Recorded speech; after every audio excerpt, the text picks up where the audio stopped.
Hey, good morning, everybody. We'll keep this one a little bit quick since my Wi-Fi is down and I am using cellular data. Anyways, good morning. I'm thrilled to see you. My name's Rita Hickman, body mind expert. I'm a shiatsu massage therapist. My specialty is helping women in narcissistic and toxic relationships.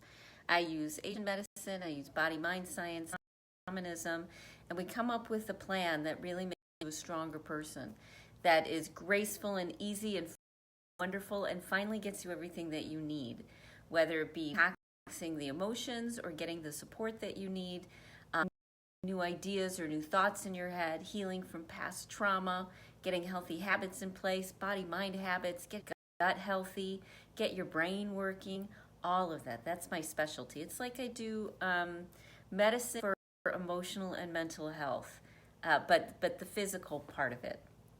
Anyways, and I help women who are struggling with narcissism.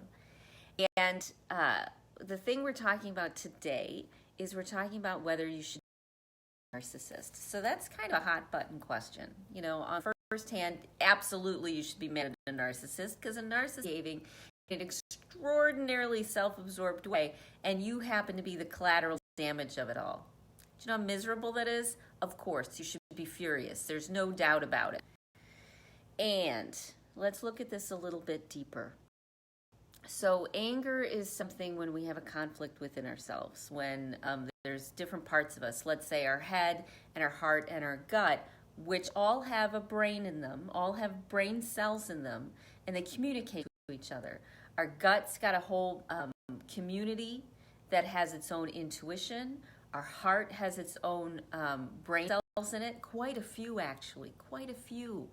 And the coming off it can be measured feet away from the body, and that's measured, you know, if our things were sensitive enough. And then of course our brain. I mean, so we end up in this situation where our gut's telling us one thing, our heart is telling us something else. As an empath, maybe we're compassionate or understanding, and our heart's saying, you need to be compassionate and understanding. You know, and our gut's saying, you need to run away in the opposite. Why are you reacting so strongly? You know, this is a bully. Or it's bringing up all those obsessive, difficult thoughts from when you were trapped. So many times our anger, although justified, is the iceberg. And if you only deal with if you only deal with being mad and continuing to be in the pattern of giving all your power away to a narcissist to make you mad, you're going to end up feeling helpless. You're going to end up feeling hopeless. You're going to start getting sick. You're going to get frustrated. You're going to give up. You're going to feel stuck. You'll, be a part of patterns, health patterns, and the list goes on. So if we look at mad and we leave it there, as in I'm mad, then we tend to end up looping around. Don't really get anywhere. But I'd like to plant an idea in your head. I'd like to plant two ideas actually. One, that one of the reasons you're angry is because your head and your heart and your gut are not working in sync. Asian medicine has known for forever that we've got at least these brains. And typically, especially in Western society, they're pulling in opposite directions, creating this great amount of frustration, anger, and conflict and helplessness within ourselves. So in reality, our mind kind of help give a framework for things, help make decisions. Our heart is there to gather information and to see deeper, to see the body language and the energy, to feel the energy coming off of somebody. And our gut's there to help us navigate it intuitively, to take our wisdom and feel our way through it. So we want this stuff all online. So if you're angry, this is what I would suggest. And in fact, before you're feeling angry, I would suggest this. There's an exercise you can, which helps get your head and your heart and your gut in sync. So if you take your hand, you hit both sides of your head and you say, I'm connecting my head brain, and then you hit your sternum, but right in the middle of your body, and you say, and I'm connecting my heart brain, and then you do the same right by your belly button, right on your belly button. You tap it and you say, to my gut brain. So I'm connecting my head brain to my heart brain to my gut brain. I do that whenever I think about it. It's like drinking water. When I think about drinking water, and this is the same sort of thing. When I think about I'm connecting my head brain with my brain with my gut brain. And what you'll start to notice some more is that you have a better understanding and better knowledge of something. If you start to do that, and even before, as you do it, just practice, you'll start to see things in a more integrated way. You won't just see them from your head or your gut or your heart. You'll start to talk, and as a team, you'll actually start creating a team. Now, when you are mad, understandably so, the problem with that, though, is that it puts us into our fight or flight, our amygdala, and we end up trapped. We end up sounding anger. And in order for us to see things clearly, we have to get rid of some of that anger. We have to get rid of some of that pain and that hurt that we have such a charge around, that we've been carrying around maybe most of our lives, or has been passed down family member to family member. We've got a lot of feelings there that make us go, we just pop, and there we are. We're flooded, we're angry, we're resentful, we're hurt, we're shut down, we're overwhelmed, we're paranoid, all of that. That's you being in fight or flight. And when we're in fight or flight, we absolutely can't see clearly. So you fight or flight, and here are my two best ways to do that. One is EFT technique, and it's based on Asian medicine. When an emotion is a chemical as well as like an electrical signal in your system. It's a signal. It's a pattern. It's something that's kind of electrically based as well. Interestingly enough, when you tap on when you tap a cell, it releases an electrical charge. So actually, when you tap yourself, even when you're doing the head stuff, it releases some of that emotional charge, and that's what you want. You want the charge to go down. So YouTube, and you look for EFT, Emotional Freedom Technique. You can dial into anyone you want. Find an instructor that you like.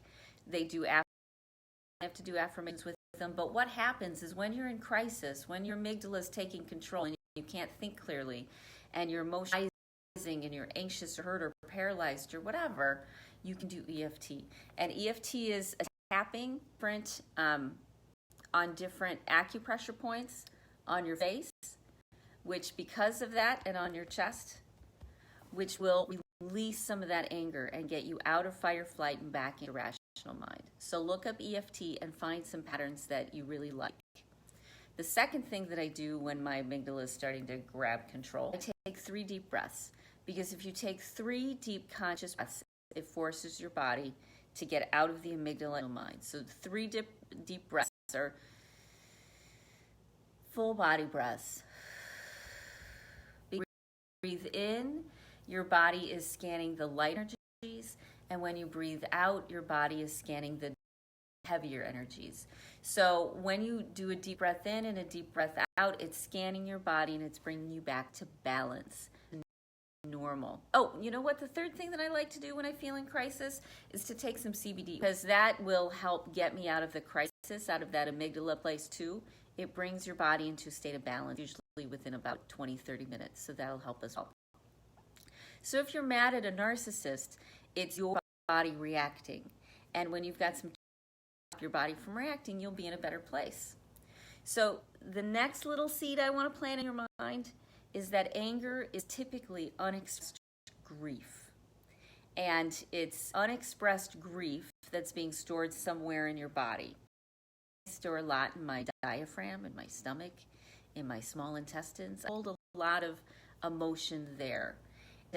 Because of that, it can cause all sorts of odd, digestive problems as well. Emotions start to build up and they make you feel heavy and sick and sluggish, and there's congestion and you can't think clearly. That's what happens. Emotions build up over the decades. Absolutely over the decades. And so I want you to consider that your anger, that instead it's grief. It's unexpressed grief.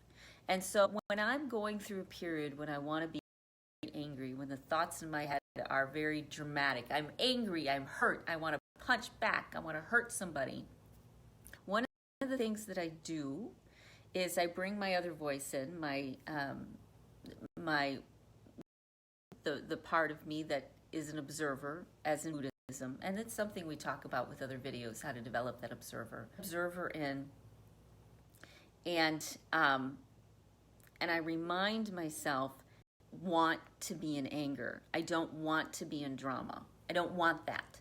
And because I don't want that, I want to look at whether it's grief or sadness. And so I pull myself back from the anger because the anger is like too far, and I bring myself back to what am I sad about? And I don't even have to know. I just have to be with the sadness. If you can express it in some way, through deep breathing or your nervous system letting go, those jerks, those small jerks, or crying, or coughing, or peeing, or laughing, something. If I can get that energy, that grief that's in there, that's stuck, moving, then it starts to take that weight and that lightness off my body. If I'm angry, it keeps me trapped in that conflict. But if I remember I'm not angry, if instead I remember that I'm grieving, to bring it back and think about how I'm sad and I'm hurt and let myself experience that, to release it. You're able to get less stuck. So I want you to consider, well, with anger, don't put it in that box because that might keep you stuck. Do as much as you need to do to honor it, but I like to bring myself back and say, no drama, please. I want to go deeper into this. And what you find is that you go deeper into it. You get deep insights and understanding. You figure things out better, okay? So things come up so that you can see deeper into what's going on and resolve it. If you leave yourself in the anger without bringing yourself back a little bit, then you're not going to get very far. But if you bring yourself back to the unexpressed grief and the sadness, and you let yourself express and be with it and feel it, then you can get it out of your system and you'll start to feel lighter, okay? So all of this is kind of crazy and complicated. Should you be mad at a narcissist? Absolutely you should. Is it good for you? No, because it doesn't get you very far. Whereas recognizing that you need to bring yourself back and you need to go deep what's really going on, which is the sadness or grief that's been accumulating over the decades, when you start to do that, you really will start to feel better, okay? I make mine a daily practice. If worse comes to worse, whenever you notice you're angry, those tools and remember that it's grief. So this is a lot of stuff. If you feel stuck, reach out. I've got this great group. I'm looking at $100 a month, and it's got small group coaching. You get one-on-one coaching. You get a private Facebook. You get community. You get somebody that you can out to at 2 a.m. You can send an email at 2 a.m. or leave a somewhere at 2 a.m. That's fine. Someplace where you can reach out and you're not alone. A community of people to connect to whenever you feel stuck or you need to share your story on Facebook. Calls every single week to say what you need to say and get your problem, get some advice and support and thoughts and hear other people's stories alone. We do that every week. And the daily live streams.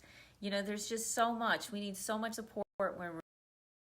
And so I encourage you to reach out because I've got some great affordable resources to help you through this, okay? We either start with a strategy call or look into the group call and really figure out where you're at and what will help you out most. So, anyways, I hope you have a great rest of your day. I'm looking forward to seeing you tomorrow, and I'll talk to you later.